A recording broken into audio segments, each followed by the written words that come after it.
Hi guys, this is our lesson 148. In this class I will teach you the futuro del modo subjuntivo, or the simple future of the subjunctive mode. In the previous lessons we have seen all the 16 different tenses of the modo indicativo, and now we are seeing the 6 tenses of the modo subjuntivo. So this is our third lesson of modo subjuntivo. And since we are not following the same order that you can see in this page, today we will learn the futuro del modo subjuntivo. So when do we use the modo subjuntivo then, right? We said that the modo indicativo is used for real or factual situations, right? Or when talking of something that is real. Even when we talk in the past or in the future, right? It's something real in the sense that it's not we are not talking of something hypothetical, right? Or something, or a wish. We are talking of something more tangible.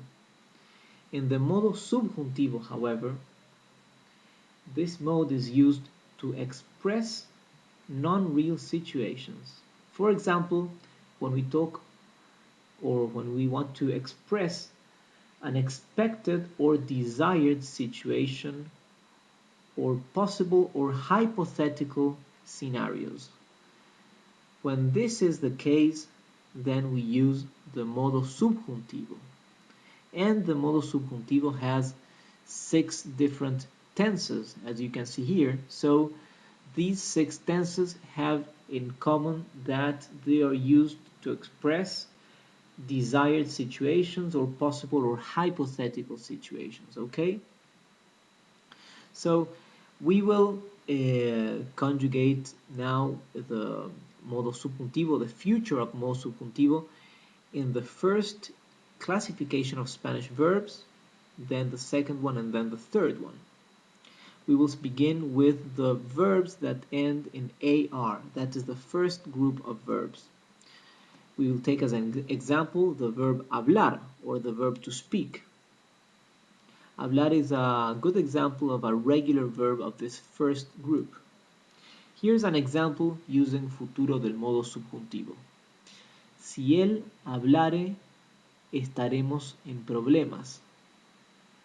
Si él hablare, estaremos en problemas.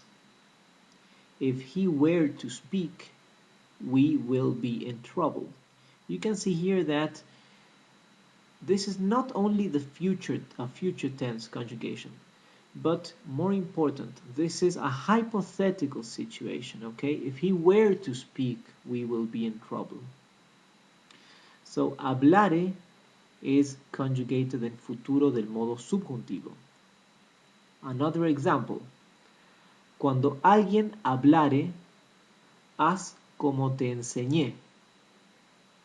When somebody speaks, do as I taught you. Third example. Sea lo que fuere, be what it may. Or coma lo que comiere, eat what I may, or eat what she may, or what it may, okay? So you can see that in the first sentence, our first example, we began the sentence with the word si. Si means if, right? So the word if expresses a hypothetical situation, right? Don't confuse this word with the other word si, the word that means yes. The word si that means yes has a tilde on the letter I, while this one does not have a tilde on the letter I. Si, when it doesn't have a tilde like here, just a dot, then it means if. In our second sentence, we begin with the word cuando. Cuando means when, but it's not the word when that means not the question word when. Why? The question word when is cuando with a tilde on the letter A. However, the other when that also refers to a hypothetical situation,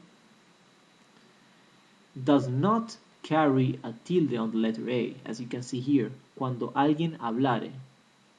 When someone speaks, do as I taught you. Cuando alguien hablare, haz como te enseñé. Our third example or third sentence, sea lo que fuere, or coma lo que comiere, also implies a hypothetical situation, okay? Be what it may, or eat what he may or what she may, okay? So the hypothetical compound is essential in this conjugation. So let's begin conjugating with the first person, I. Yo hablare. Tú hablares. Él hablare.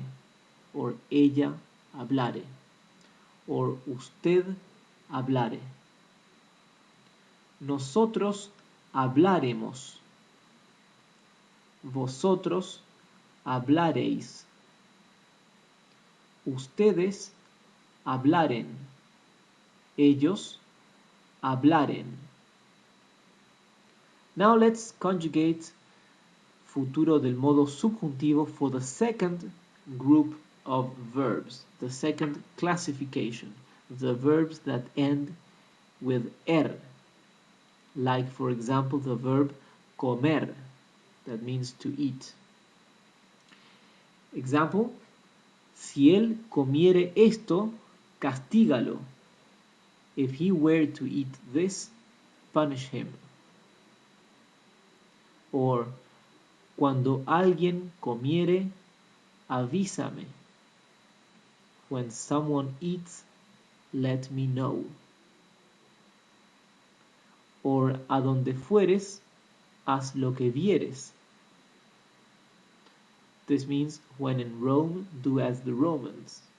Or if we translate this word by word or literally, this means, where you went, do as you saw, right? Or as you see. Actually, the saying in English is, when in Rome, do as the Romans, okay? So let's conjugate the verb comer, to eat. Yo comiere. Tú comieres. Él or ella or usted comiere. Nosotros comiéremos. Vosotros comiereis. Ustedes comieren. Ellos comieren. Now let's jump to the third group of verbs, the verbs that end with ir, like the verb vivir, to live. Example, si él viviere con sus padres, sería más fácil cuidarlos. Si él viviere con sus padres, sería más fácil cuidarlos.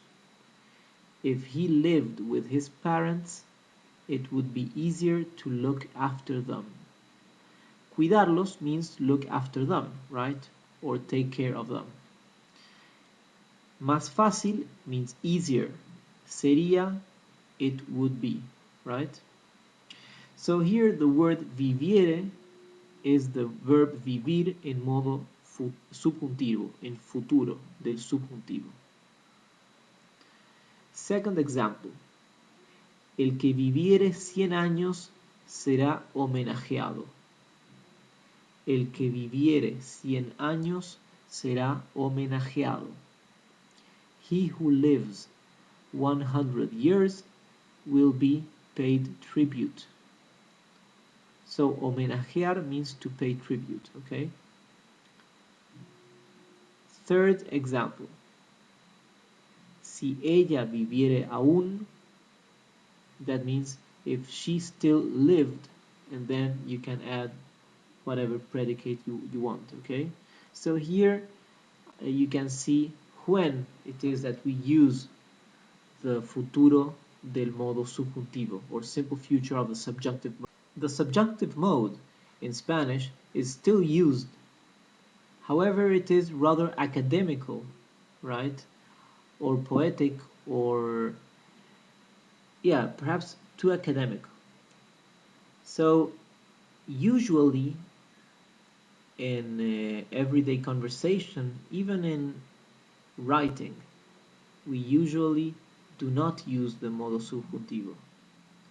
We can express the same situation in a more colloquial way using the other tenses of the modo indicativo. However, of course, if we use the modo subjuntivo, it is ultra correct, right? It is ideal, and it's very academic, and it is still used in poetry and also in legal texts. So that's why we have to count this mode or these tenses as living tenses that are still used, right? Although they are not so frequently used by people when in their speech. So let's conjugate the verb vivir now in futuro del modo subjuntivo. Yo viviere, tú vivieres, él viviere, ella viviere, or usted viviere. Nosotros viviéremos, vosotros viviereis, ustedes vivieren, ellos vivieren. So you can see that the root of the verb in blue, then that is colored in blue, is what remains after we strip out the ending of the verb, right? And the ending that is in red is what will remain if we want to conjugate a different verb, right? If instead of conjugating the verb vivir, or to live, we want to conjugate prohibir, that means to forbid, right? Or any other regular verb of this third group. We replace the root of the verb vivir with the root of whatever other verb we want, and what remains here is the ending, and then we will have the conjugation of any verb we want to conjugate. So this is the end of our lesson 148. I strongly recommend you to see my previous lessons, right, where I have taught the modo indicativo, all the 16 tenses of the modo indicativo, plus the previous 2 or 3 tenses of the modo subjuntivo. So I strongly recommend that you have a look at you take a look at those lessons, right?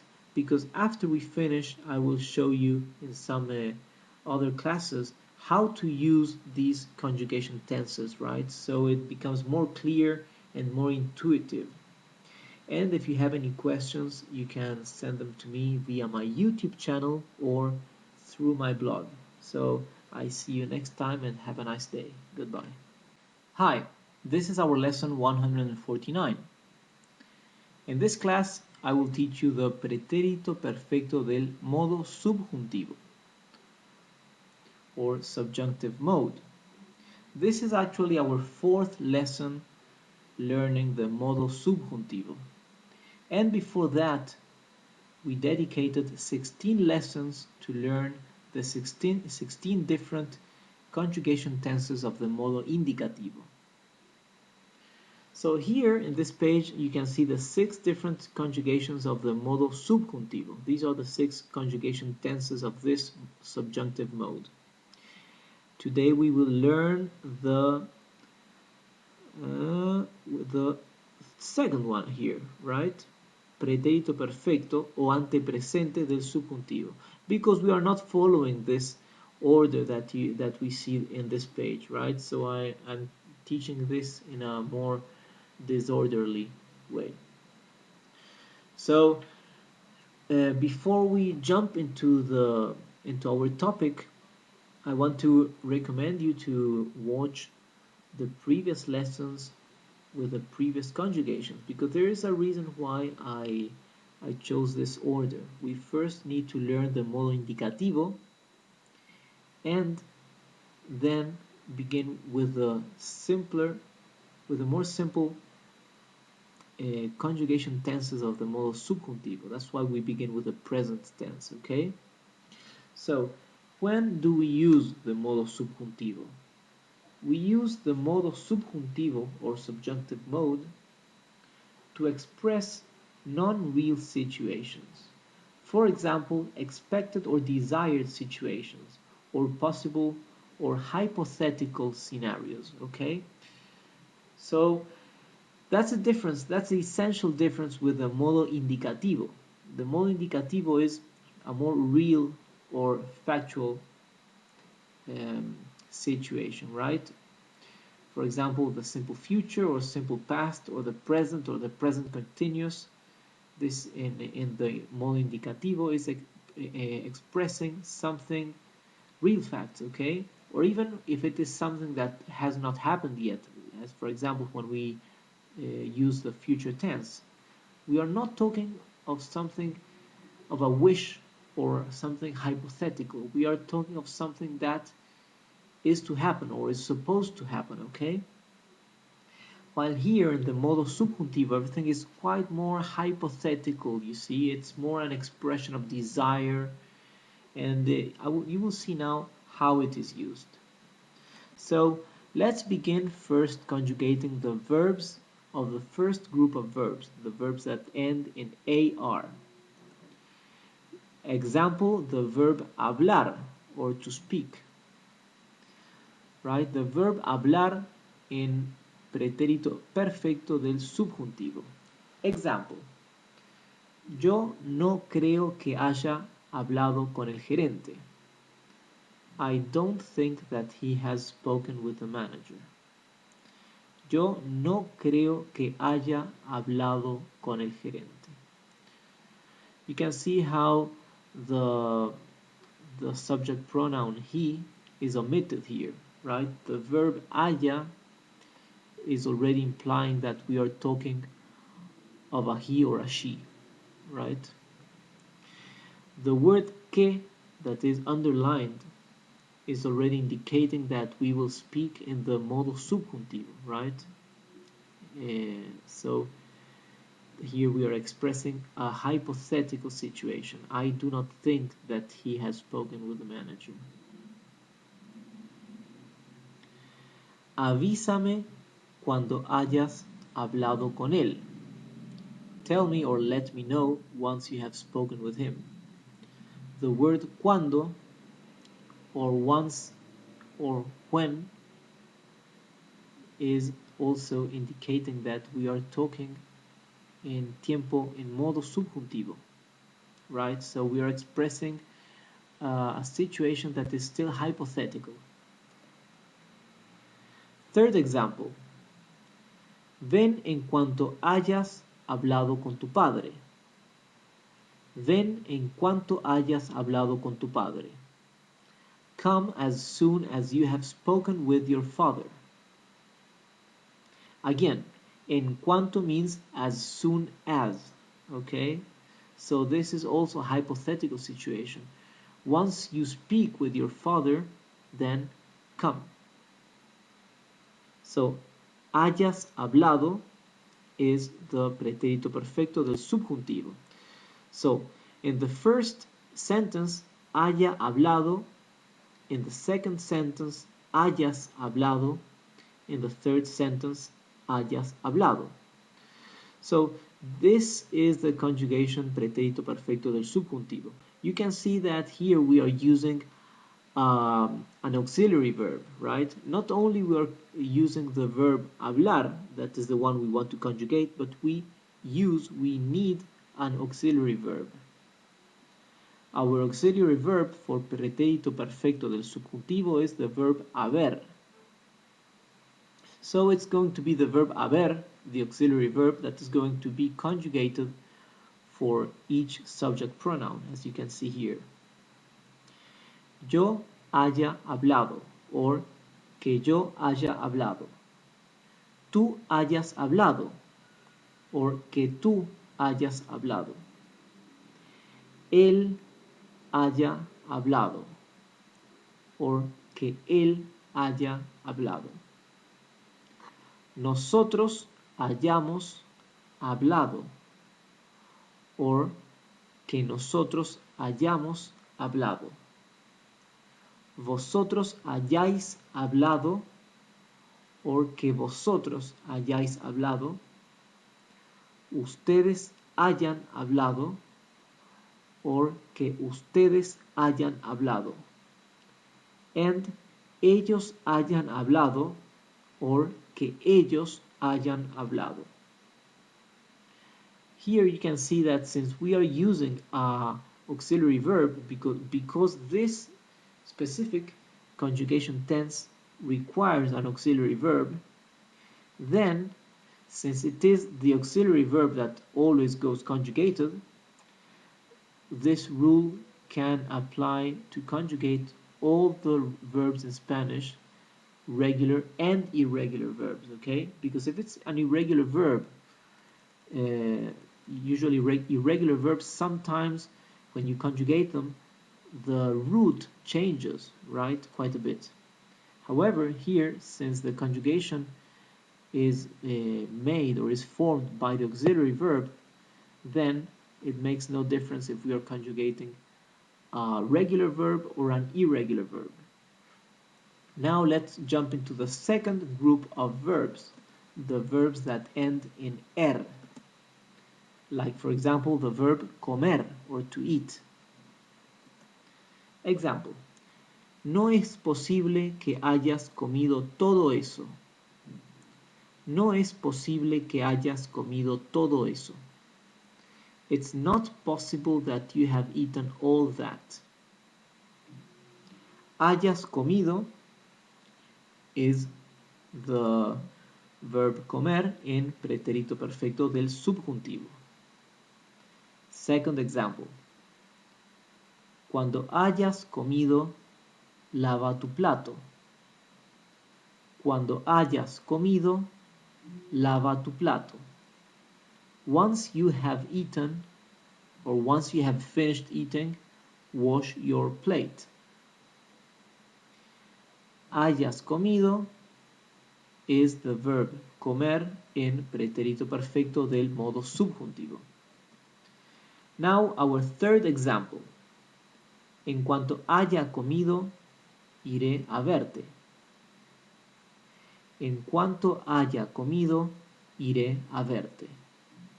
As soon as I have eaten, or as soon as I have finished eating, I'll go see you. Okay? So here, haya comido is the verb comer conjugated into the pretérito perfecto del subjuntivo. So as you can see here, we are always using the verb haber as auxiliary verb. So let's start conjugating it. Yo haya comido, or que yo haya comido. Tú hayas comido, or que tú hayas comido. Él,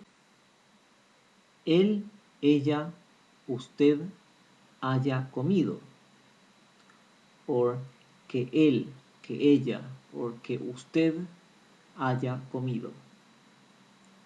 Nosotros hayamos comido, or que nosotros hayamos comido. Vosotros hayáis comido, que vosotros hayáis comido. Ustedes hayan comido, or que ustedes hayan comido. Ellos hayan comido, or que ellos hayan comido.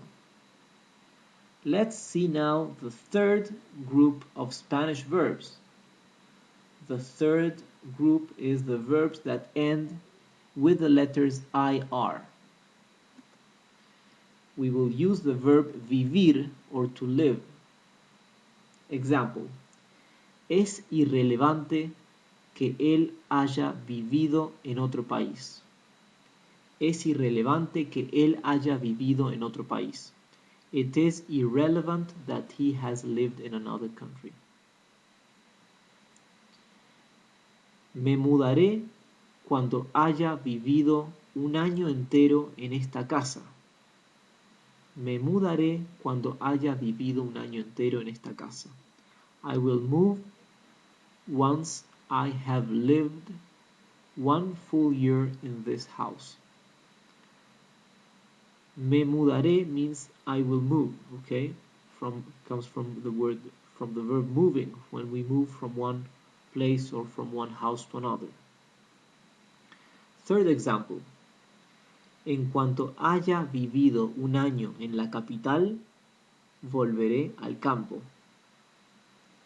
En cuanto haya vivido un año en la capital, volveré al campo. As soon as I have lived 1 year in the capital, I will return to the countryside. Campo does not mean camp. Campo means countryside. En cuanto means as soon as. And in the other cases, you can see the word que and the word cuando, or the word that and the word when or if.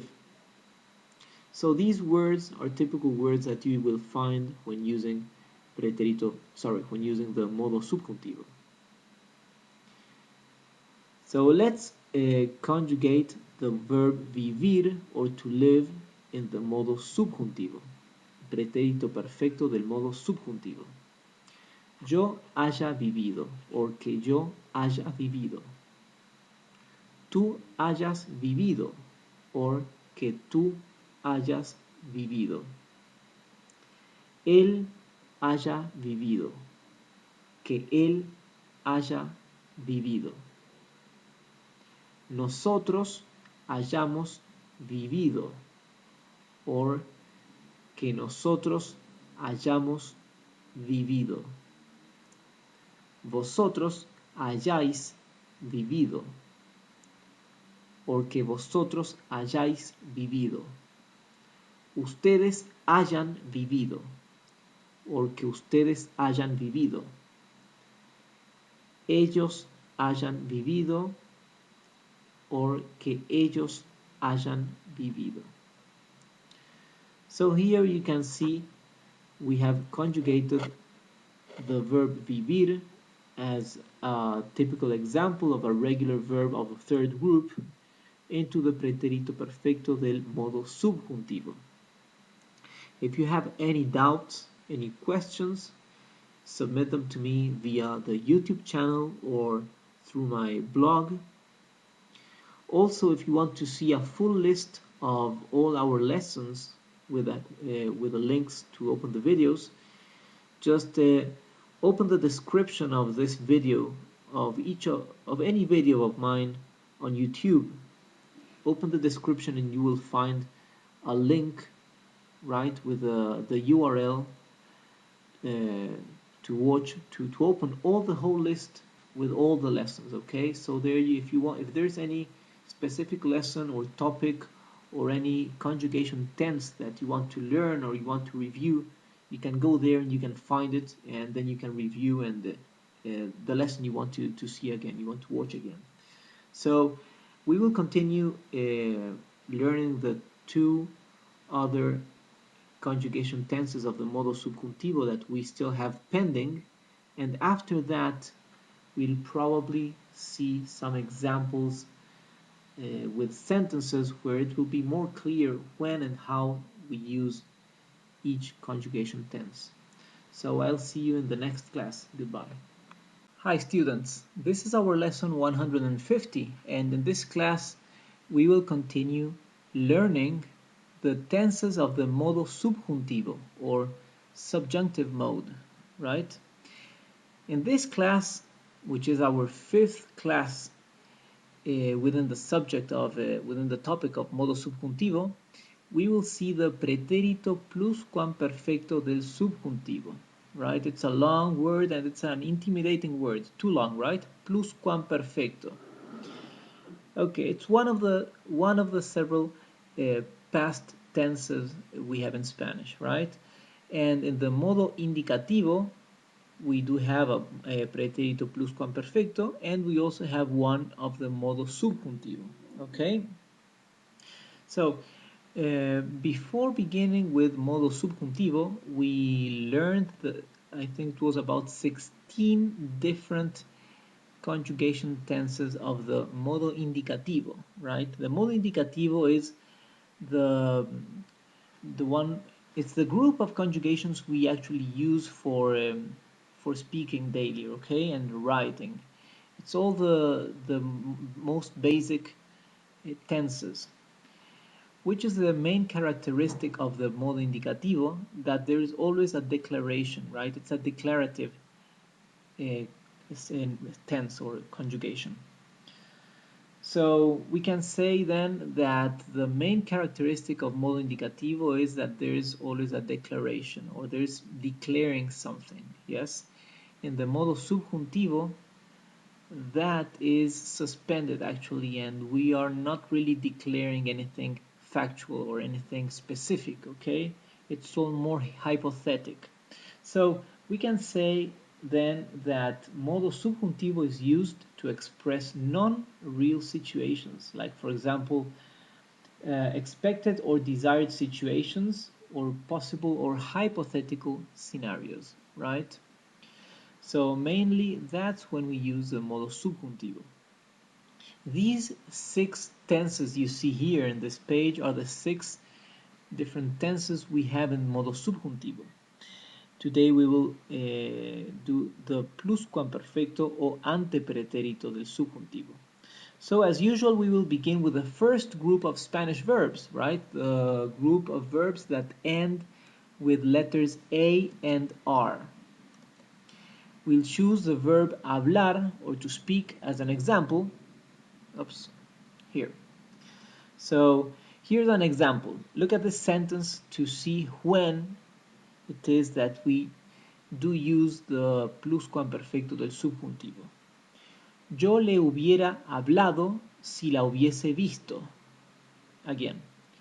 Yo le hubiera hablado si la hubiese visto.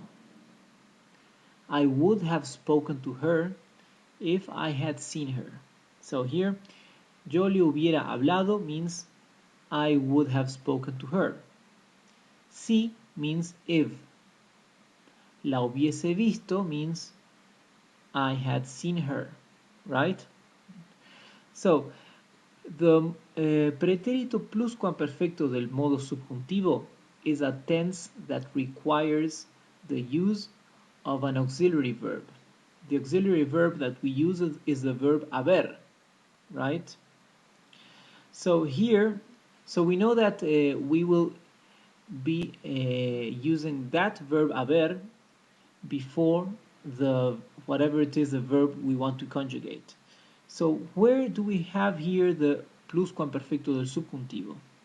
Twice actually. Hubiera hablado and hubiese visto, right? Those two are the tense pluscuamperfecto del subjuntivo, right? And the subject here, or the pronoun, is yo, or I, okay? So, of course, whenever we have an auxiliary verb involved, it's only the auxiliary verb that goes conjugated, right? So here, hubiera and hubiese are conjugated here, right? However, you can see the ending is different, and that is because there are two different conjugations of the pluscuamperfecto del subjuntivo, depending on what part of the sentence is involved. So look at this here. Yo le hubiera hablado. This is the what would happen si la hubiese visto, and that is the condition, okay? So, hubiese visto is the condition. Hubiera hablado is what would happen if the condition is met, right? For example, if I had seen her, that is the condition, the if condition, yes? So what would happen if the condition is met? I would have spoken to her, okay? So that's the same thing I'm telling you in the sentence in Spanish. So we are using the pretérito pluscuamperfecto del subjuntivo, but you see we have two different conjugations. We will see that soon. Now look at this here. This sentence is the same sentence we just saw, but we just inverted the order of both statements, okay? Si yo la hubiese visto, le habría hablado. So here we put at the beginning the if part, and later we put what would happen if the condition is met, okay? Si yo la hubiese visto, le habría hablado. I would have, sorry, in English it should be, if I had seen her, I would have spoken to her, right? The si means is the if condition, right? So, si yo la hubiese visto, le habría hablado. If I had seen her, I would have spoken to her. So the order is not the same in the English translation there, okay? So you can see, let me repeat again. Inside the if clause, we use the hubiese visto, right? And what would happen if the condition is met, we use the hubiera hablado, right? Now you'll see. This here is the conjugation in pluscuamperfecto del subjuntivo. We are conjugating now the verb hablar, or to speak. You can see that we have two conjugations, and these are the two conjugations that I showed you a moment before. Hubiera and hubiese, right? So let's begin with I. Yo hubiera hablado, or yo hubiese hablado, right? Tú hubieras hablado, or tú hubieses hablado. Él hubiera hablado, or él hubiese hablado. Nosotros hubiéramos hablado, or nosotros hubiésemos hablado.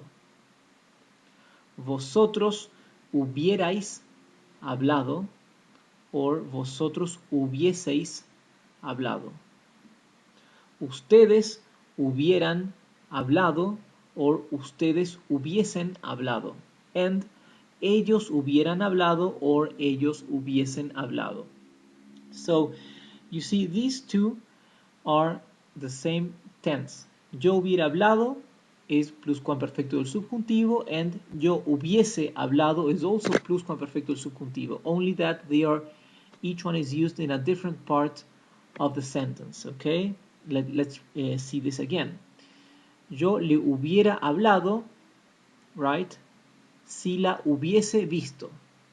I would have spoken to her if I had seen her, okay?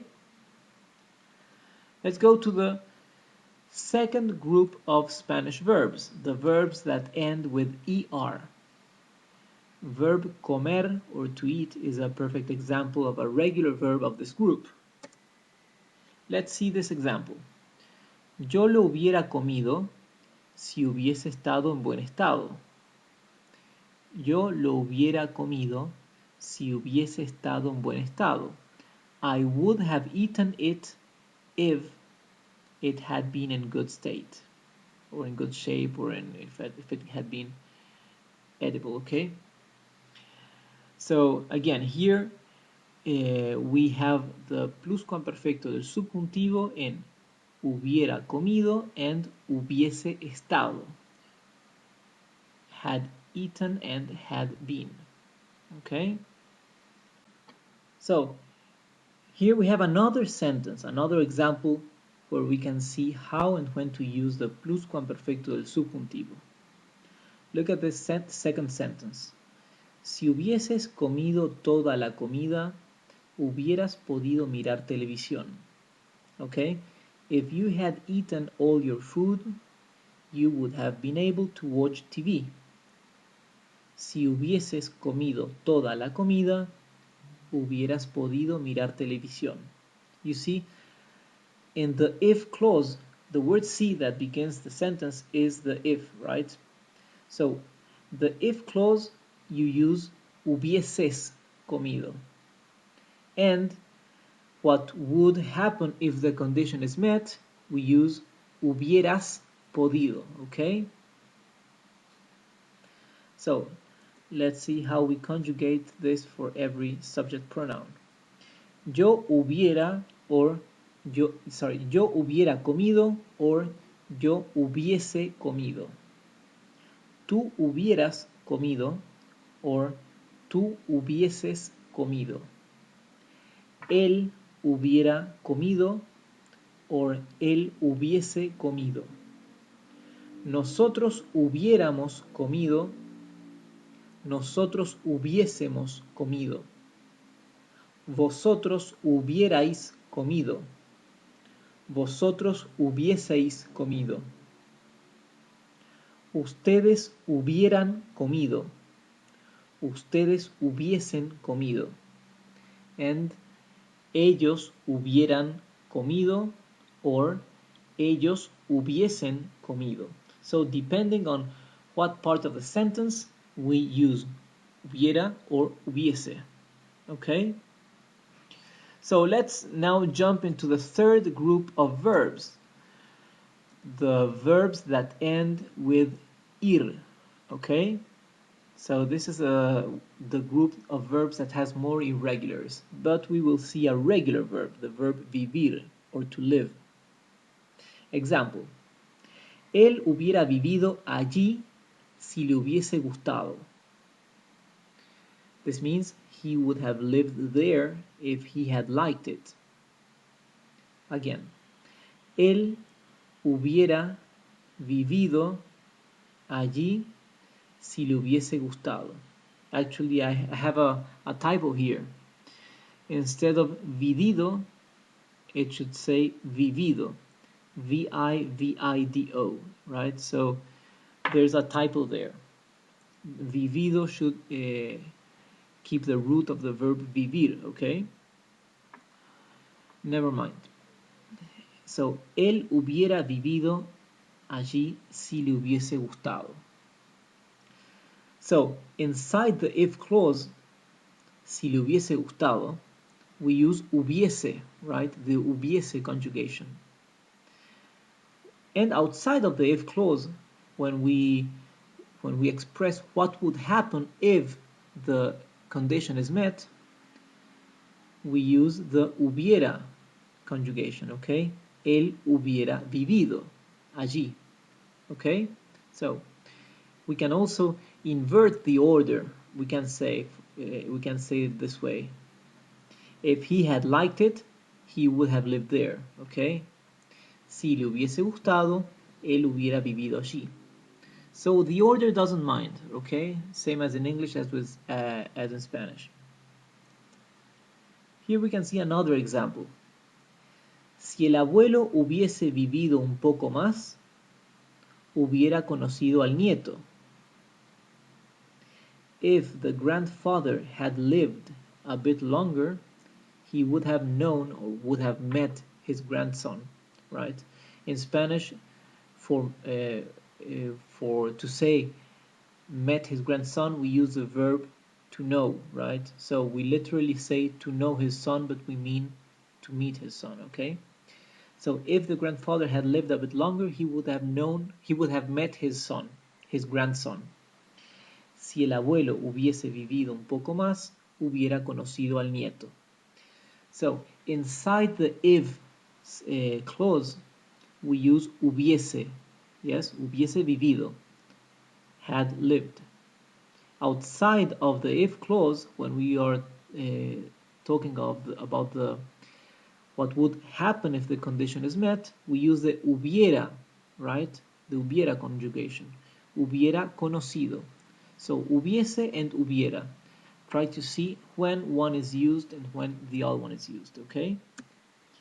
So let's conjugate now, beginning with the pronoun I.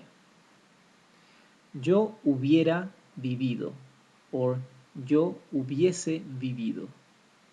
Tú hubieras vivido. Tú hubieses vivido. Él hubiera vivido. Él hubiese vivido. Or ella or usted, right? Nosotros hubiéramos vivido. Nosotros hubiésemos vivido. Vosotros hubierais vivido. Vosotros hubieseis vivido. Ustedes hubieran vivido. Ustedes hubiesen vivido. And ellos hubieran vivido. Ellos hubiesen vivido. Okay? Remember that usted, the pronoun usted, is the formal you, okay? So for the singular you, okay, we have tú, which is the informal or friendly you, and the usted, which is the tú is the informal or friendly, and the usted is formal or respectful you, right? And we use usted when we address somebody that is much older than us, or somebody whose status requires us to address him with some respectful distance, okay?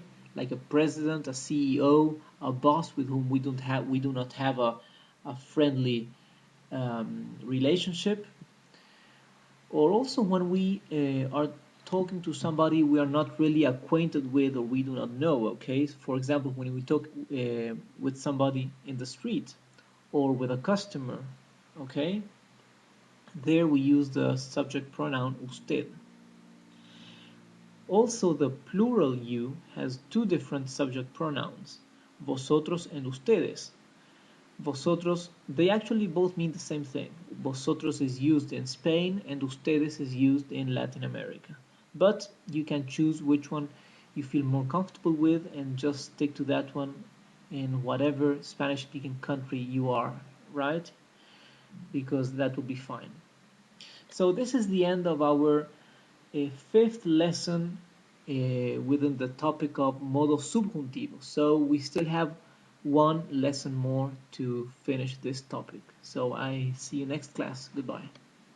Hi guys, this is our lesson 151, and it's actually our last lesson within the topic of modo subjuntivo. Okay, this is actually our 22nd lesson with conjugation tenses, and it's our last one also. So today we will see the futuro perfecto del subjuntivo, futuro perfecto del modo subjuntivo, or perfect future of the subjunctive mode. We said before that the subjunctive mode is actually used to express non-real situations, okay? For example, expected or desired situations, or possible or hypothetical scenarios, okay? And mainly, the main characteristic is that the declarative mode is actually suspended. There's not an actual declaration or statement, okay, of something that is really happening. So that's about the modo subjuntivo. Also, the modo subjuntivo is not so much used as modo indicativo, okay? Usually we can express the same things using the modo indicativo instead of using the modo subjuntivo. However, the perfect and refined and the academically ideal way of speaking, of course, is using the modo subjuntivo whenever it's proper to use it, okay? So that's what we are doing right now. However, let me tell you that in this case, for example, futuro perfecto del subjuntivo, for this verbal tense, it's almost obsolete right now. Or not obsolete, but it's very, very little used. When is it still used actually? It's used in poetry and in law books and legal documents. There's where you will see a lot of the futuro perfecto del subjuntivo. Okay? But in a daily conversation or even a common literature, whenever we want to express the same sentences or ideas, we will probably use different tense of the modo indicativo, right? We will see that soon. So we will begin conjugating the verbs that end with the letters AR, right? The first group of Spanish verbs that end with ar. Example, hablar. This is a regular verb of the first group. Hablar or to speak. Example, si al mediodía no hubiere hablado aún, avisadme. This means if by noon he hasn't spoken yet, let me know. So take a look at this example to see when and how it is that we use the futuro perfecto del modo subjuntivo. Let's go again. Si al mediodía no hubiere hablado aún, avisadme. So, si means if, right? It is an if clause. Al mediodía means at noon. No hubiere hablado. He hasn't spoken. Aún means yet. Avisadme, let me know. Okay? So here, hubiere hablado is the verb hablar, or to speak, conjugated in futuro perfecto del subjuntivo. You can see here it is inside an if clause, right? And it's also referring to the future, a moment in the future. If he hasn't spoken yet, by some time in the future, right? Let me know. In this case, for example, this is a perfect and ideal way of expressing this idea, okay? Using futuro perfecto subjuntivo. However, in a daily conversation, or even when you write, you would probably say, si el mediodía no hubiera hablado aún, avisadme, okay? So instead of using futuro perfecto del subjuntivo, we would use the conditional tense of the modo indicativo, right? But remember that, of course, this is the ideal way of declaring the sentence, and that's why we have to remember that this tense exists in Spanish, okay? We use the auxiliary verb haber, right? Hubiere, hablado, is hubiere, the verb haber, that is the auxiliary verb, and hablado, from the verb hablar, or to speak. So, for the first person, I, we would say, yo hubiere hablado. Yo hubiere hablado. Tú hubieres hablado. Él hubiere hablado. Nosotros hubiéremos hablado. Vosotros hubierais hablado. Ustedes hubieren hablado. And ellos hubieren hablado. Okay? So you can take any other verb from the first group of verbs and you just replace the root of that verb with the root of the verb hablar, and then you have the conjugation of any verb you want, okay? Now let's look at the second group of verbs, the verbs that end in er, or with er. Example, comer, or to eat. So let's see this example. Si al regresar a casa tú no hubieres comido toda la comida, verás la que te espera. If by the time I return home you haven't eaten all your food, you will see what awaits you. Okay? Let's see again. So, the futuro perfecto del subjuntivo is within the if clause, right? Si means if.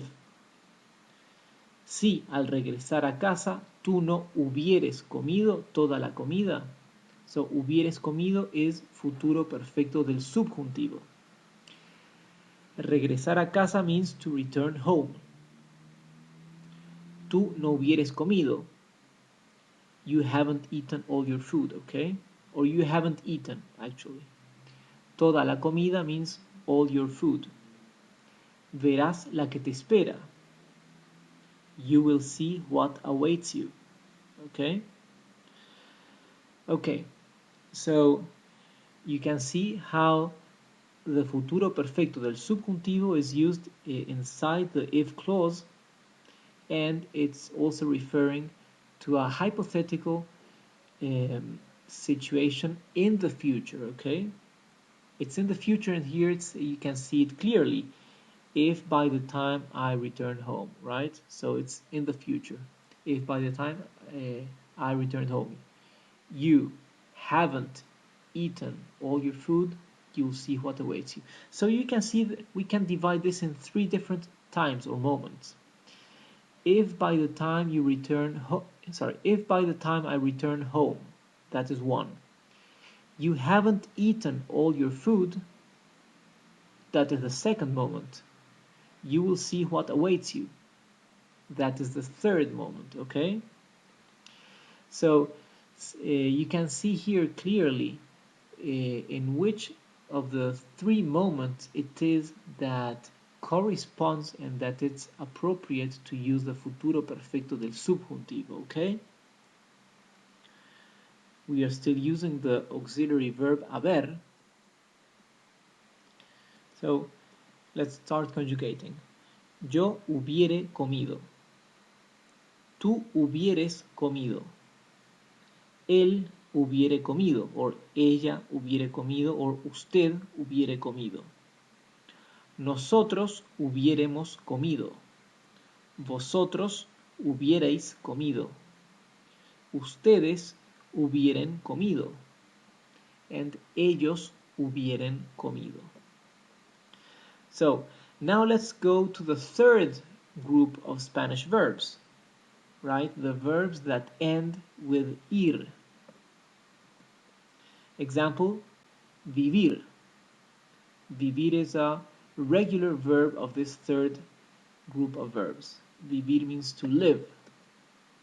So take a look at this other example to see how we use the futuro perfecto del subjuntivo. See again how we have three very clear moments, right? 3 distinct moments in this sentence. And take a look how of these 3 moments, the 3 of them in the future, the more recent future, there we use the futuro perfecto del subjuntivo, okay? And of course, always we are talking of a hypothetical situation, right? It is an if clause, right? So let's read. Si cuando regreses yo ya no viviere, entrégale esto a la familia. In English, if by the time you return I don't live any longer, hand this over to the family. Okay? So where are the 3 different moments in time that are clear and distinct in this sentence? Let's see.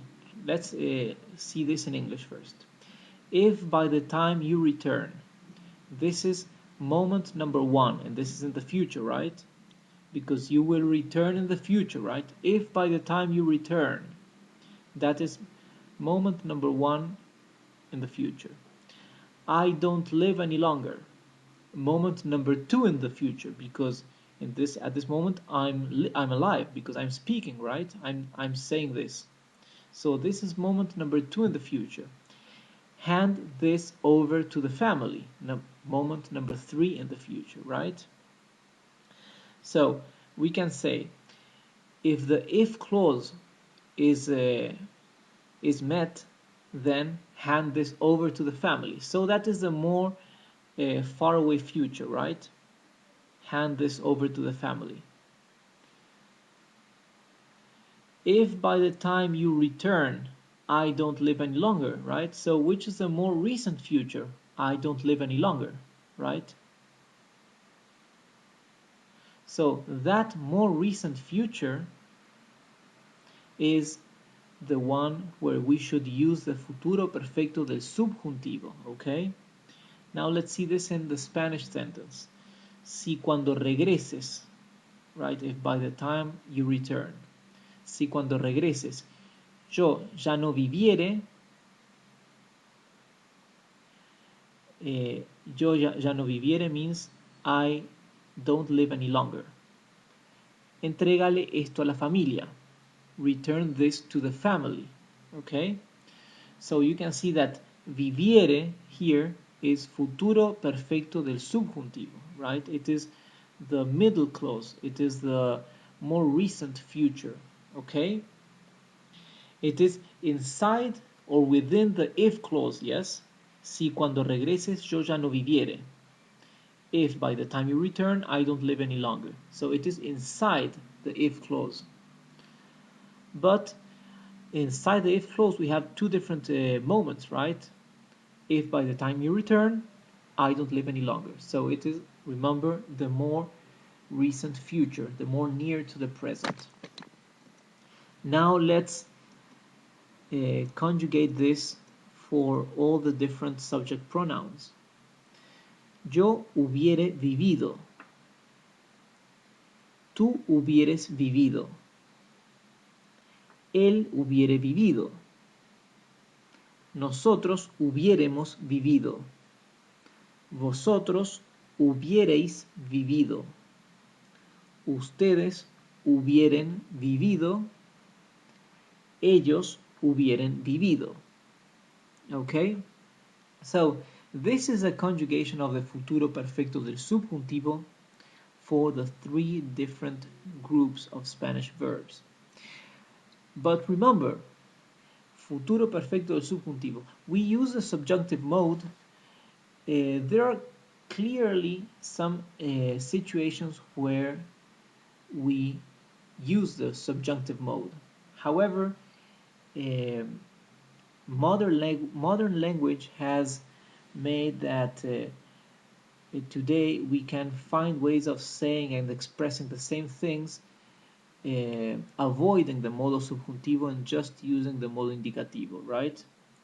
So usually in old literature and poetry and legal and documents and law books and the like, there's when we use more the modo indicativo, the modo subjuntivo, and especially the futuro perfecto del subjuntivo, mainly when we are studying law or reading some legal document. There we will read a lot of this tense, of this Spanish tense. So this is the end actually of our PowerPoint video lessons where I'm teaching you the conjugation tenses in Spanish. So we will then go back to the regular lessons where you will see me in front of the whiteboard, and I will be teaching you some other topics there. So I see you soon. Goodbye. Today I will start reviewing the Spanish alphabet, but in a different and new way. I have been thinking how I could teach you all the Spanish verbs, the important Spanish verbs and adverbs and nouns, adjectives, so many words that are really useful and frequent in a daily conversation. But there are so many that it's impossible to know how to begin in a online video course. So I came up with this idea and I hope it can be helpful. I will start showing one letter at a time, right? Beginning from letter A, ending with letter Z or Z. And in every class I will mention some Spanish given names in masculine names, Spanish feminine given names, some names of animals that begin with letter A, some names of fruits and eatables that begin with A, names of countries, some adverbs that begin with A, some adjectives, some false friend words or false cognates that begin with letter A, also some regular verbs and irregular verbs that begin with A. And next class, the following lesson, I will show you how to conjugate the regular and irregular verbs that we've seen in the previous lesson, okay? So I will be teaching you in each one of these lessons of the alphabet new verbs that begin with that letter, and later I will show you how to conjugate them in the present, past, future, right? And perhaps also present continuous, okay?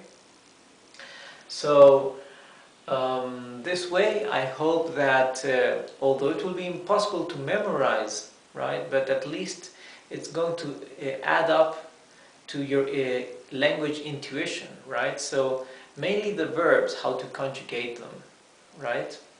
So let's begin with the first letter, la letra A, right? The letter A, la letra A. Letra, for letter, is a feminine noun, so the article is la.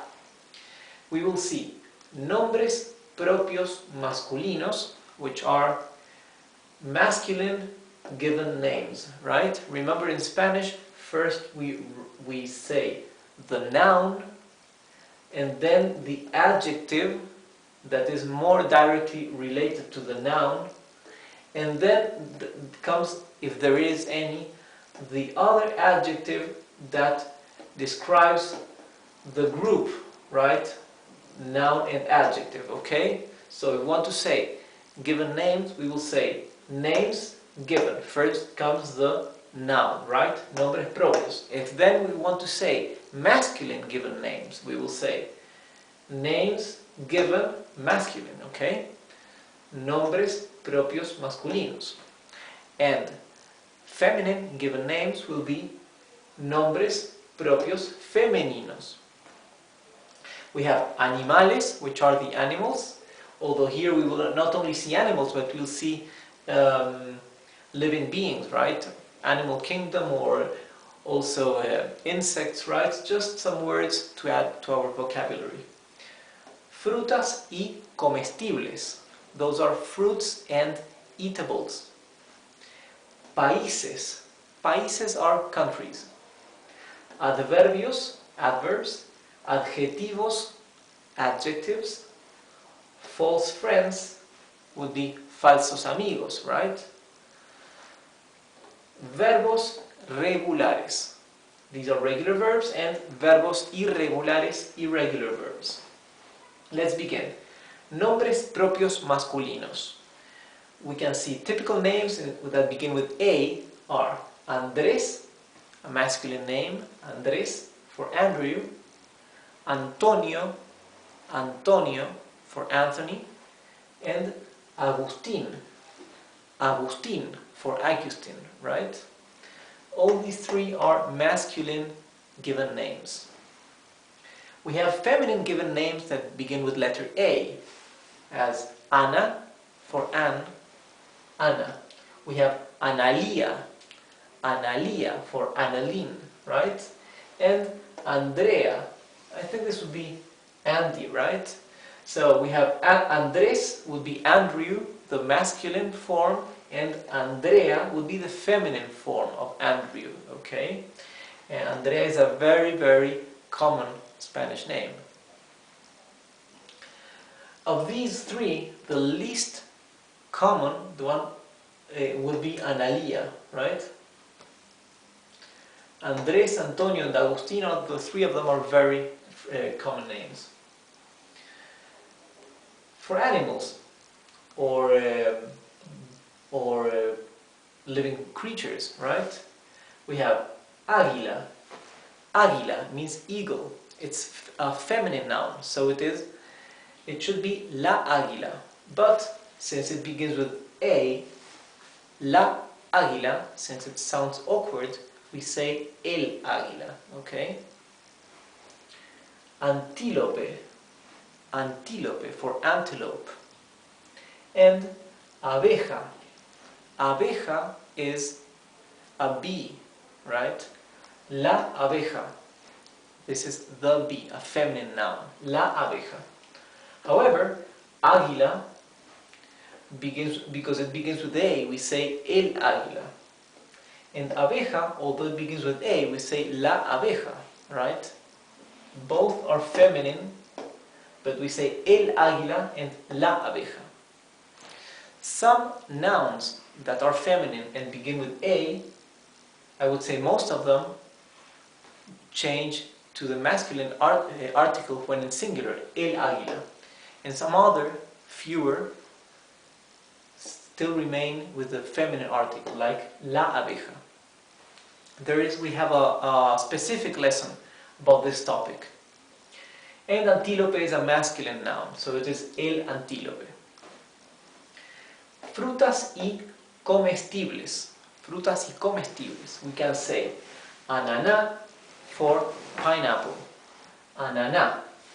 Ananá, pineapple.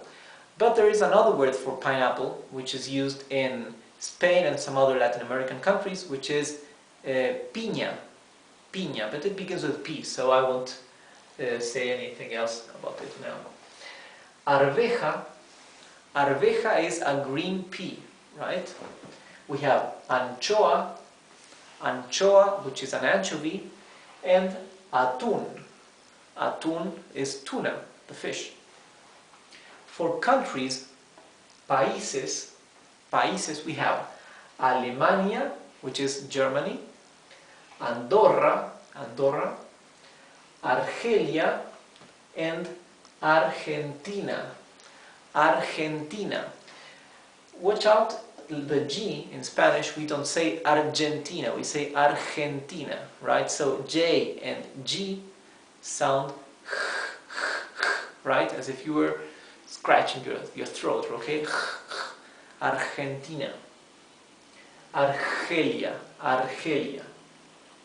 We have some adverbs that begin with letter A, as ahora, ahora, which means now. Ayer, ayer, which means yesterday.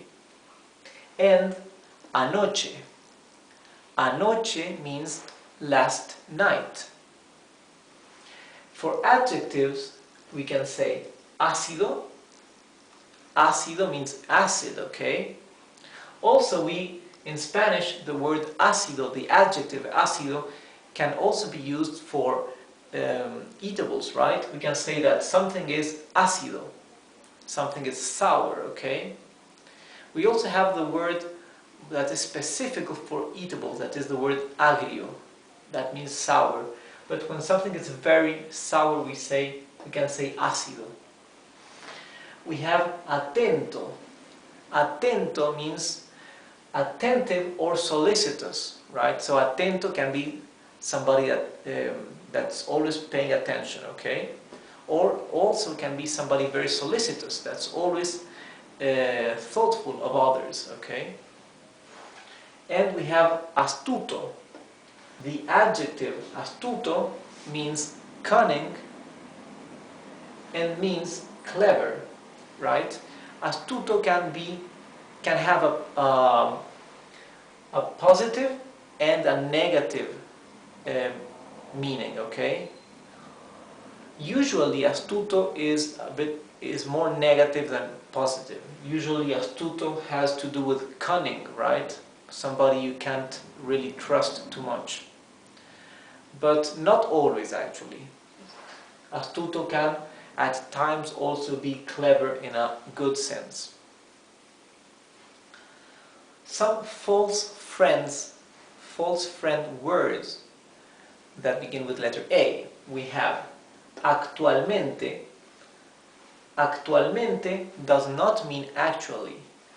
Actualmente means currently or at present. We have asistir. The word asistir does not mean assist. It means to attend. For example, voy a asistir a una conferencia. I will assist a lecture. I will assist to a lecture, okay? Sorry. I will attend to a lecture, okay? So, voy a asistir a una conferencia. I will attend to a lecture, right?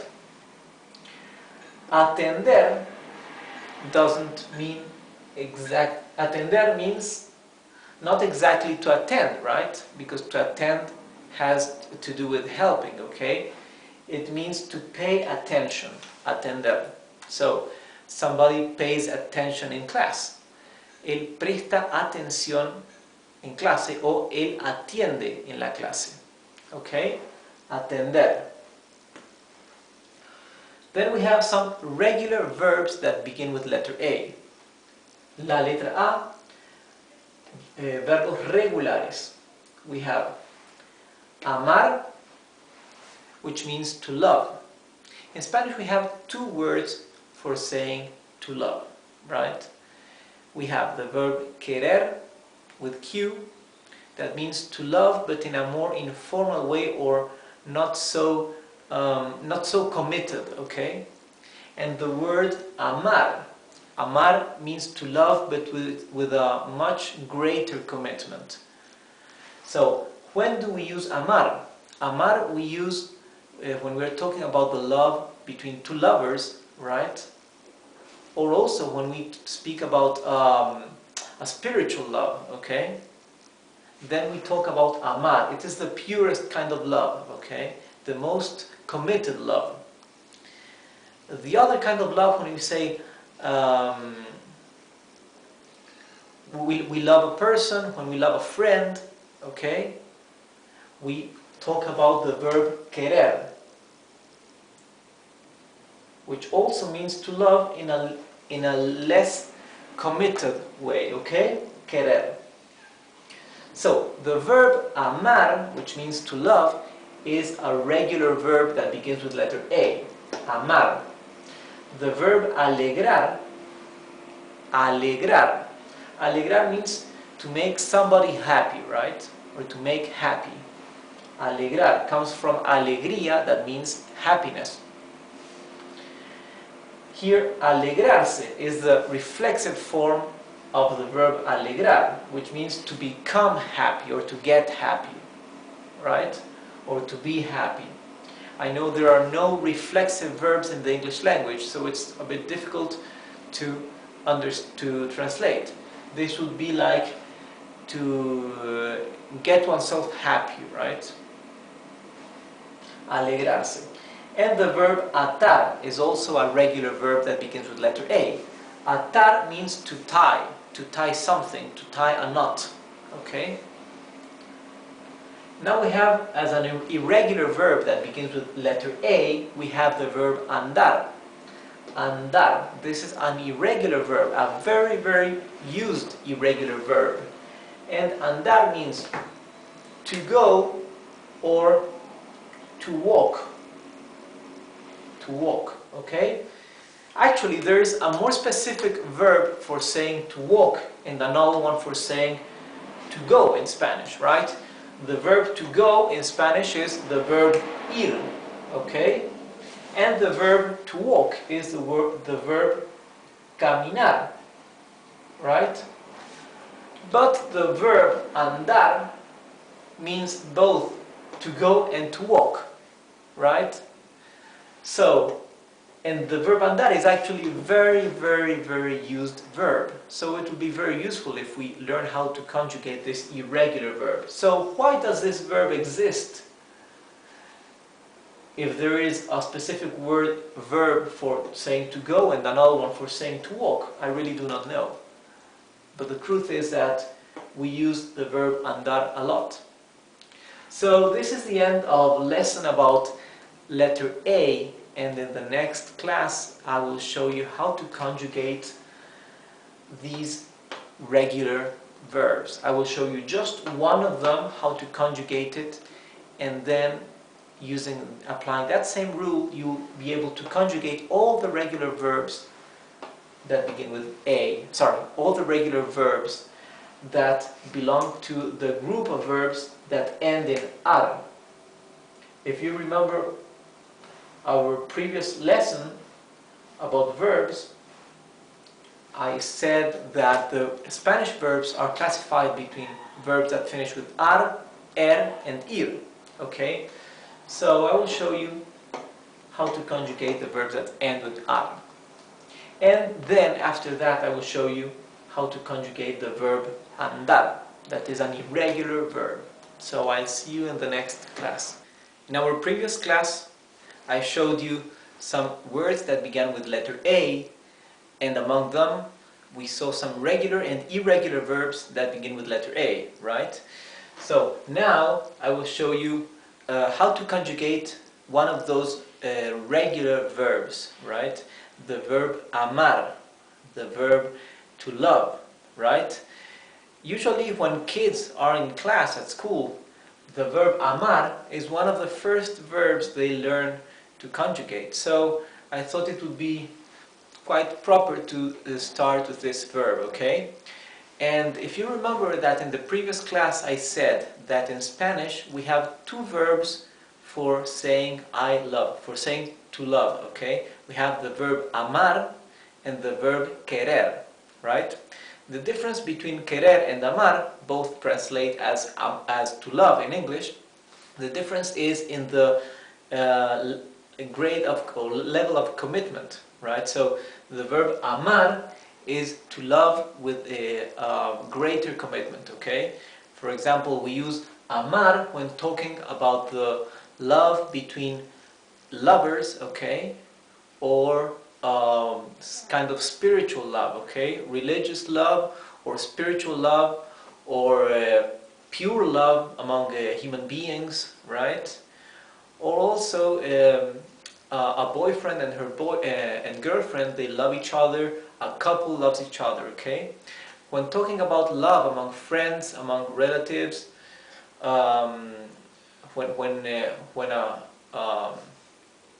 somebody expresses appreciation or love to another person, friend usually, we use the verb querer, okay? It means to love, but with a lower level of commitment, okay? So, let's begin. Conjugación del verbo amar. Conjugación del verbo amar. Conjugation of the verb amar, or to love, okay?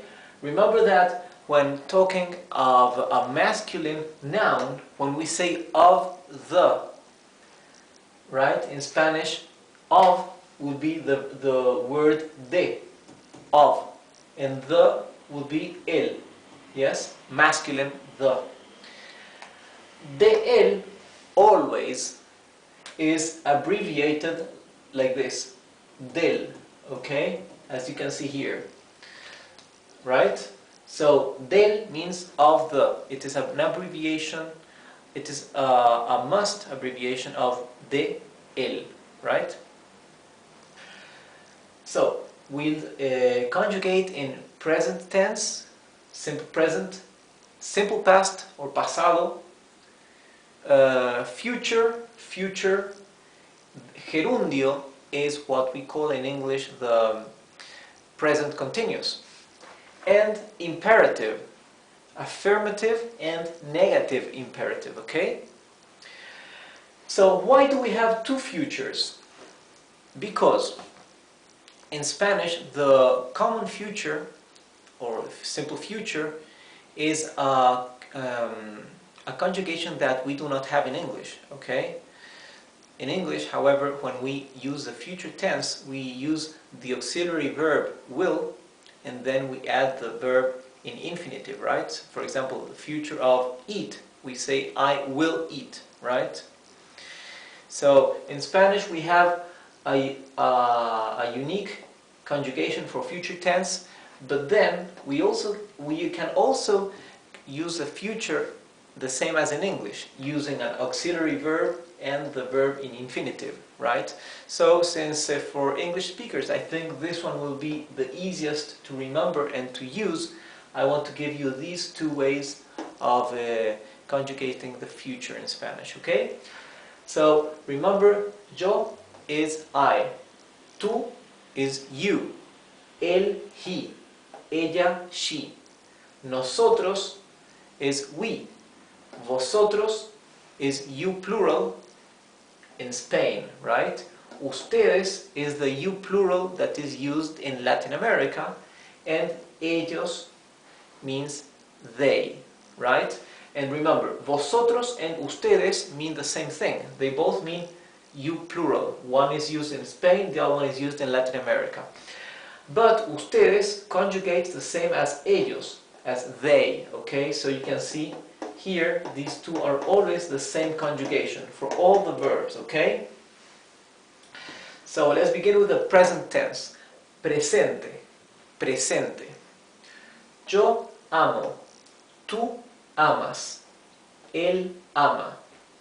Nosotros amamos, vosotros amáis, ustedes aman, and ellos aman.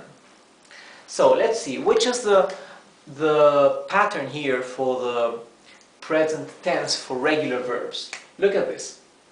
If you remember, Spanish verbs are divided or classified into three groups.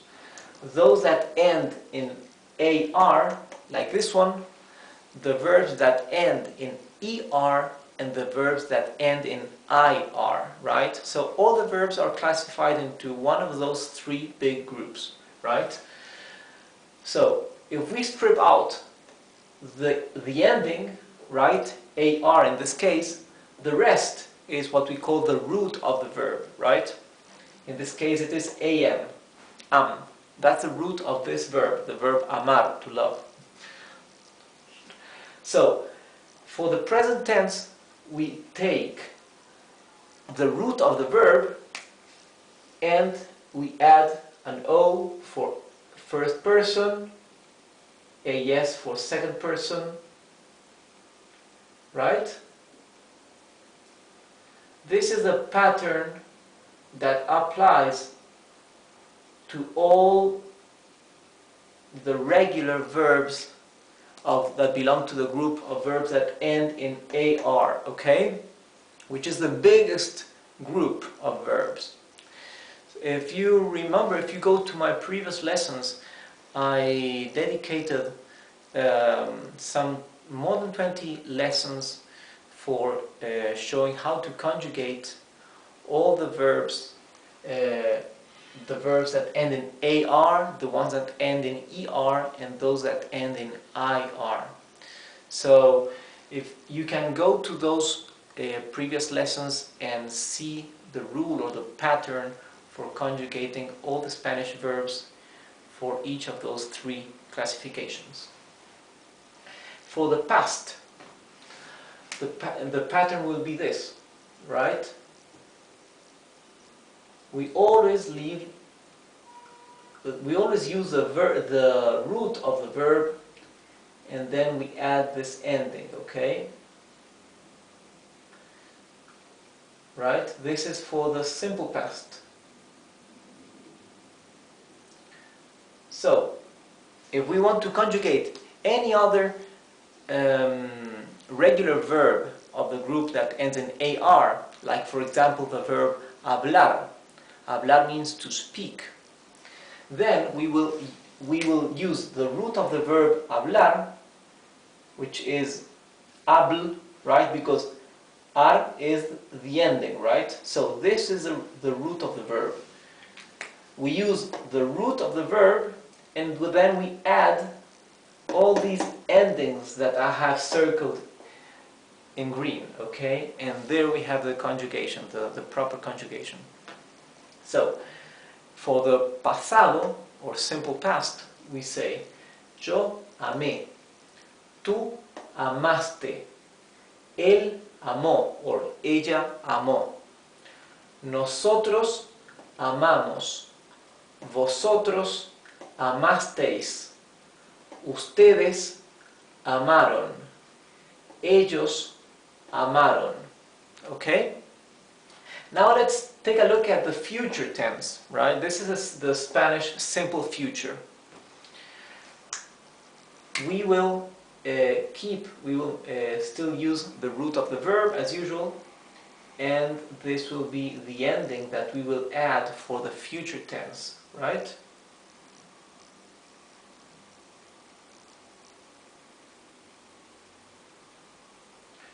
For nosotros,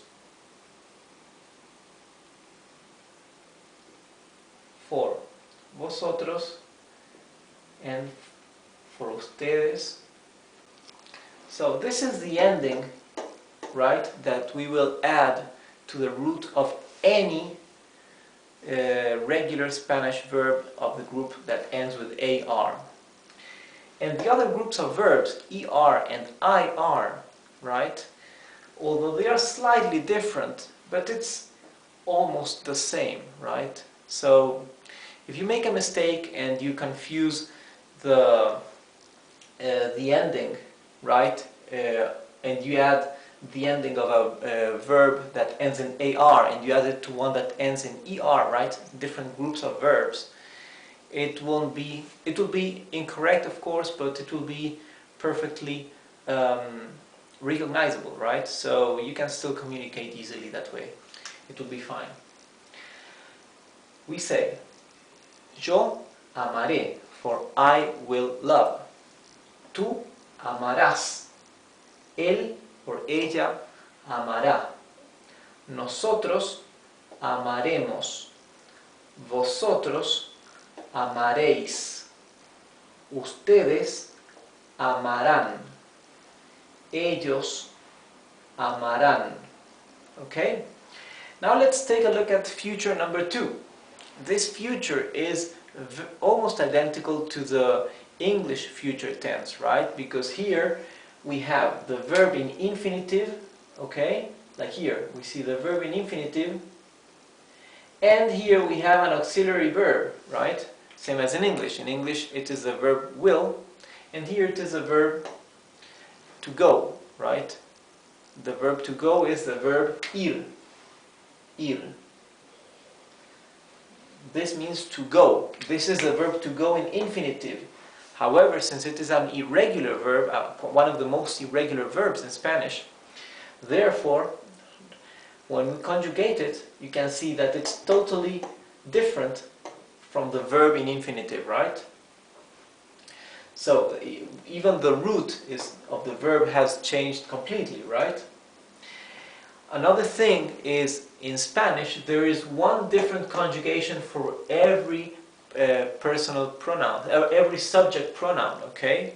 So therefore, here also the conjugation of the verb to ir changes for every subject pronoun, unlike the English language where it's I will go, you will go, we will go, right? Will is always the same, right?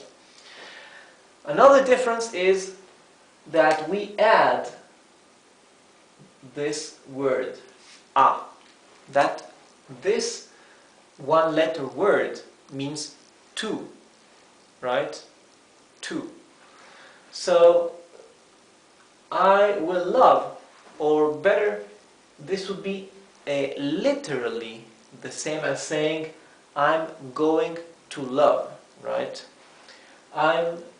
You are going to love. He is going to love. We are going to love. Okay? It's so this would be a word-by-word translation, yeah. So in English we can say we have these two ways of saying the future.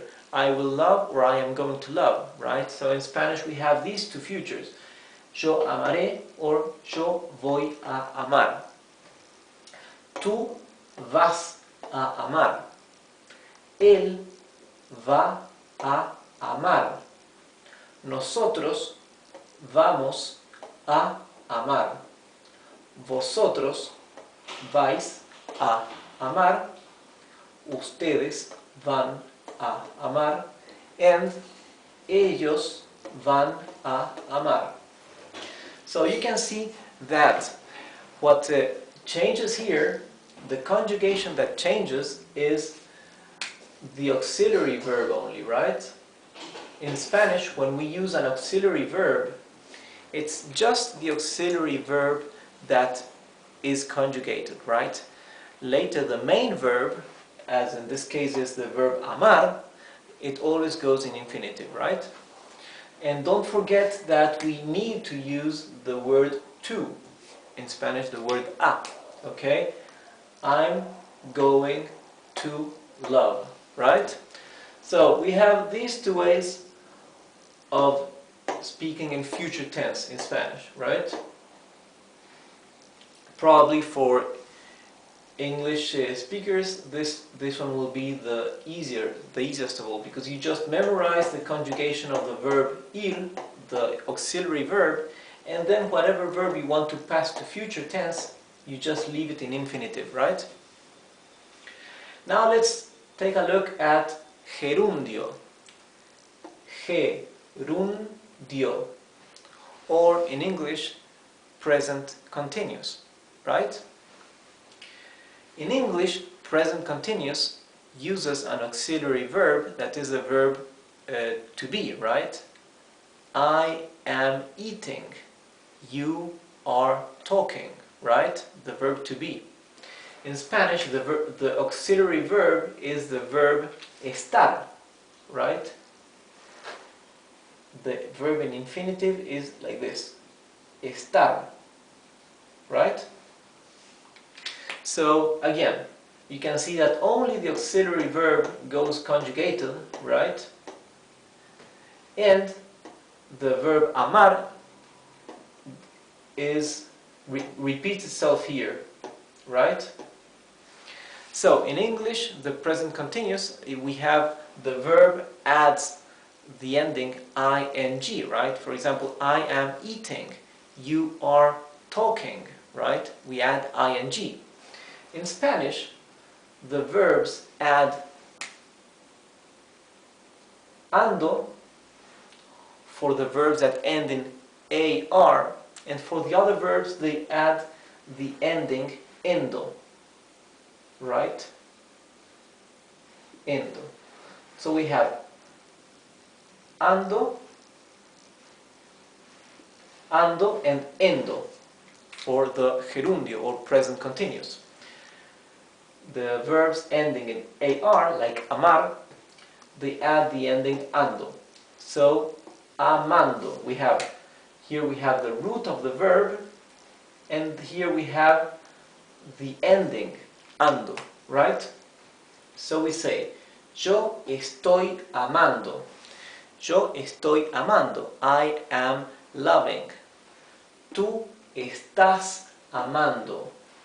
Tú estás amando. You are loving, right? Él está, sorry, here I made a mistake. Él está amando. Okay? Él está amando. Nosotros estamos amando. Vosotros estáis amando. Ustedes están amando. And ellos están amando. Right? So, this is the ending. Here we have the ending of the auxiliary verb, the verb estar. Since estar is somewhat irregular, right? That's why you can see that the ending for the first person adds a y here, right? While a regular verb will just add a letter O, right?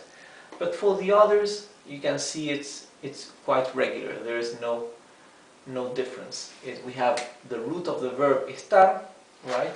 Which here, the root, and here we have the proper ending, yeah? So it is, except for the first person of the singular, the verb is quite regular, okay? So now we will see the imperative tense. We have imperative tense for affirmative and for negative.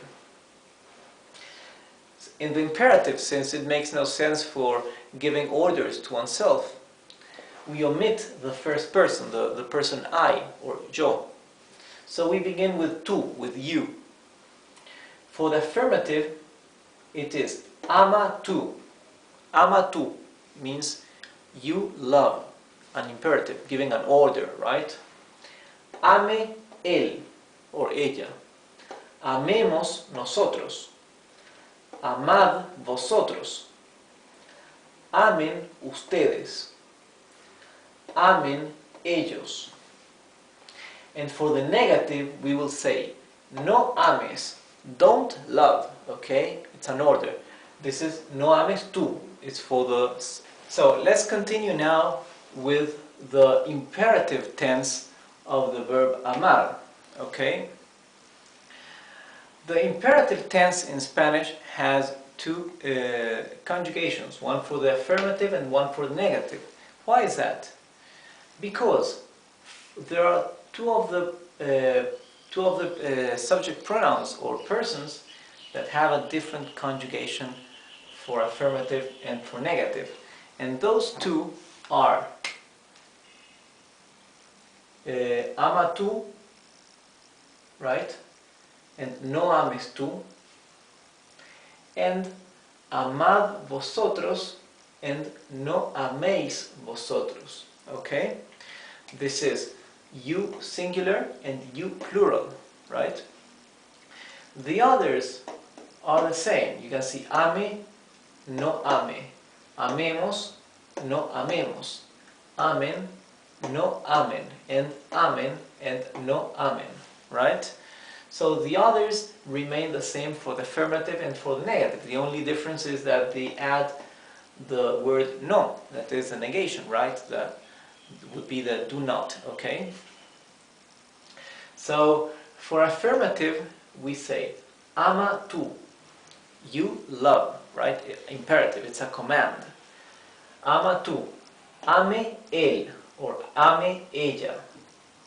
Amemos nosotros, we love, or let us love, right? A command. Amad vosotros, amen ustedes, amen ellos. And for the negative would be no ames tú, no ame él, or no ame ella. No amemos nosotros, no améis vosotros, no amen ustedes, and no amen ellos, right? This would be they do not love, like would be a command for they, for the person they, right? It sounds really awkward to be giving a command to somebody that we're not referring to directly, right? For they, for example. So remember, affirmative and negative, these two persons, these two conjugations are different, right? Ama tú, no ames tú. Amad vosotros, no améis vosotros. See how the ending changes for the affirmative and for the negative, for the affirmative and for the negative, okay? So this pattern applies for all the other verbs, right? When you conjugate any verb to the imperative, right? So remember this pattern. The ending, this will be the ending, right? For the affirmative imperative, yeah? And remember how these two will differ in the present, in the affirmative and in the negative, right? So I wanted to tell you something else. Anyway, so remember when we talk in imperative, right? Since it makes no sense to give an order to oneself, right? we cannot give a command to ourselves, or we can, but it's awkward, right? So that's why when we conjugate in the imperative form, we do not begin with the person with the subject pronoun I, right? We always begin with the subject pronoun you. We don't say yo ame.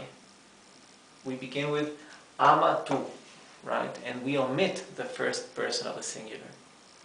That's what you will find whenever you try to find the conjugation of the imperative form in Spanish, and I think it's the same in any other language as well.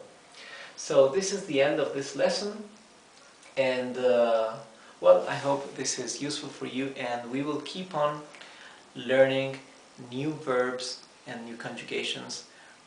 Every time I will be giving you a new letter from the Spanish alphabet, okay? So I hope I see you in the next lesson. In two previous lessons, when I spoke about the letter A and I gave you several examples, I showed you the irregular verb andar. Andar means to go or to walk, right? Andar can be used for any of these two, with any of those two meanings, okay? To go or to walk.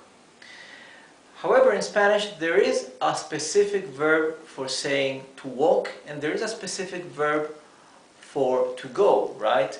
To go in Spanish we say ir, and to walk is caminar, right? So why do we have this verb andar, which means these two things? I really do not know, but the fact is that it exists and it is used in Spanish, right?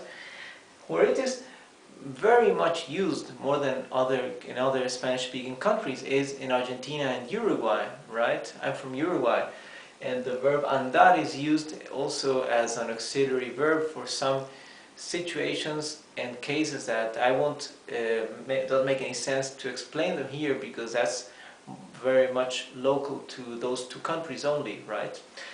But we will see the conjugation of the irregular verb andar, right? To go or to walk.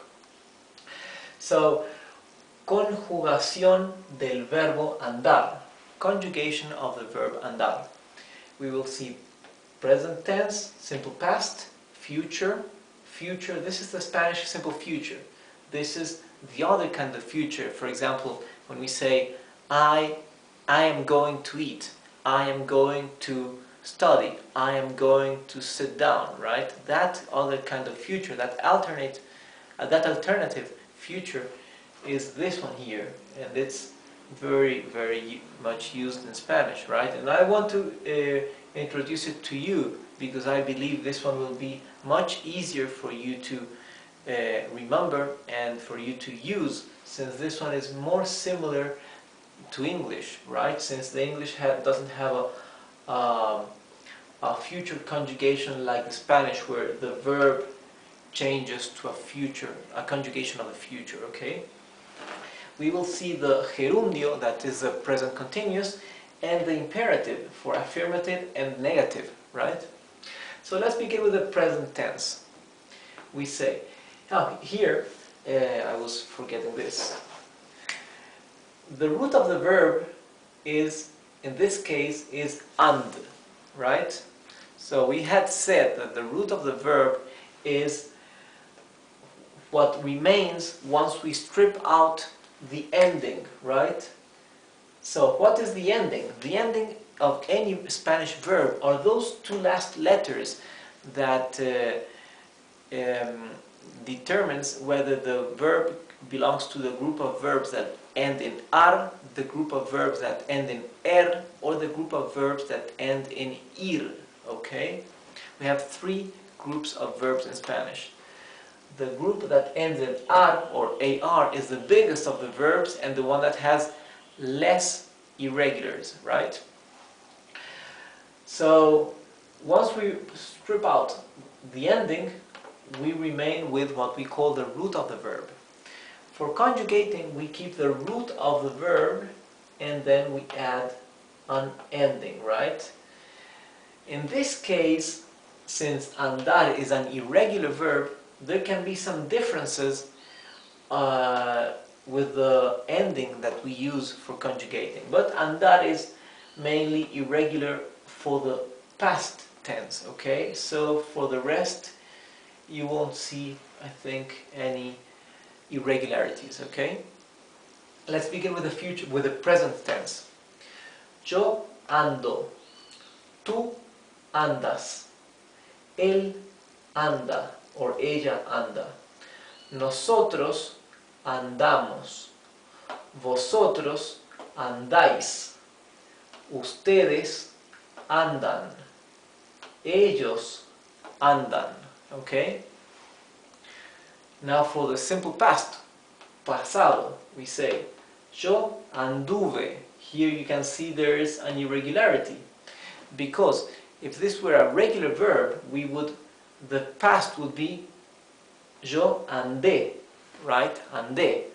Tú andaste. Él andó, right? However, this is an irregular verb, so in the past it changes quite a bit for all the subject pronouns, right? We say yo anduve. And this actually is a very typical mistake for children, right? So children always mess up this verb when they are learning how to speak, because children through intuition they learn that they get the pattern for conjugating the verbs, right? And the pattern they always get is the regular pattern, right? So that they absorb through intuition, and then they conjugate all the verbs as if they were regular verbs, right? And there's always a group of irregular verbs that children mess up and they conjugate it as if it were regular, right? And in Spanish, the verb andar is one of those. So we say in the past, yo anduve, tú anduviste, él anduvo, nosotros anduvimos, vosotros anduvisteis, ustedes anduvieron, and ellos anduvieron. Now for the future, let's begin with simple future, right? We say, here you can see it's regular, right? There is no irregularity here in this tense. Yo andaré, tú andarás, él andará, nosotros andaremos, vosotros andaréis, ustedes andarán, and ellos andarán. And here I missed the tilde, right? Why? If we don't add the tilde, here this would be read andaran, right? With the accent in this syllable. However, the accent should go in the last syllable, andaran, right? So we need a tilde here. Now, gerundio, or present continuous. Yo estoy andando. Tú estás andando. Él está andando. Nosotros estamos andando. Vosotros estáis andando. Ustedes están andando. And ellos están andando. You can see that the ending for the gerundio is ando here, right? Ando, ando, ando, right? We take the root of the verb and we add ando, right? This is for all the verbs that end in AR. The other verbs add the ending endo. Instead of an A here, it is an E. Now let's see the imperative. Let's begin with imperative for affirmative and imperative for negative. Anda tú. Ande él or ande ella. Andemos nosotros. Andad vosotros. Anden ustedes and anden ellos. So why do we have an imperative for affirmative and an imperative for negative? That's because there are two subject pronouns that have a different conjugation for the imperative, for affirmative and negative, right? These are tú and vosotros, that is the second person of the singular and the second person of the plural, right? The you and the you. You can see in the negative we say no andes, don't go or don't walk. No andes, tú. Or no ande él. No andemos nosotros. No andéis vosotros. No anden ellos and no anden ustedes. Or no anden ustedes, no anden ellos. You can see that here ande and ande. Andemos, andemos. Here it remains, here remains the same. Anden, anden, anden, anden. But where it changes, where the conjugation changes, so you can see that these two subject pronouns change, have a different conjugation for imperative affirmative and imperative negative. Tú, we say anda tú for the affirmative, and we say no andes tú for the negative. And vosotros, the you plural, we say andad vosotros or no andéis vosotros. Okay? So look at this. We can see the ending.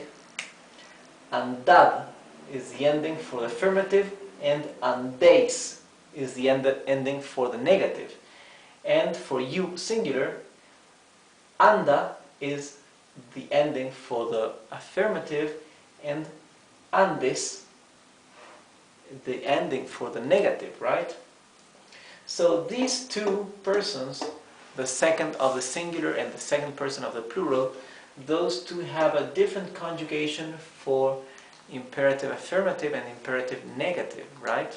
That's why in Spanish we learn these as independent or semi-independent conjugations, right? The other subject pronouns, they conjugate the same for the affirmative and the negative. Ande él or no ande él. Andemos nosotros or no andemos nosotros. Anden ustedes or no anden ustedes. Anden ellos or no anden ellos, which means they go or they don't go, they do not go, okay? So, well, this is the end of this lesson. The verb andar, I wanted to be specific. I wanted to give you this lesson for this irregular verb because for the past, as you can see, the rule for conjugating irregular verbs cannot apply for this verb, okay? So every lesson where I will be giving you one letter of the alphabet, right? I will be showing you adjectives that will begin with that letter, some given names for men, for women, some adverbs, some false friends that begin with that letter, etc., etc., some other things, and also some regular verbs and some irregular verbs that begin with that letter, okay?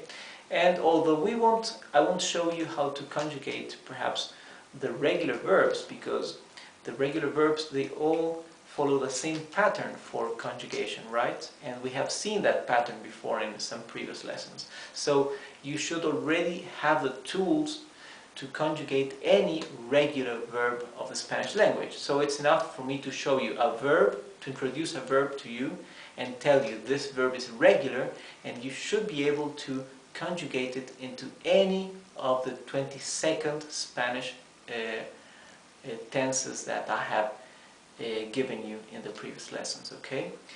But for the regular verbs, those I will, little by little, be showing you how to conjugate, right? As I have just done with the verb andar.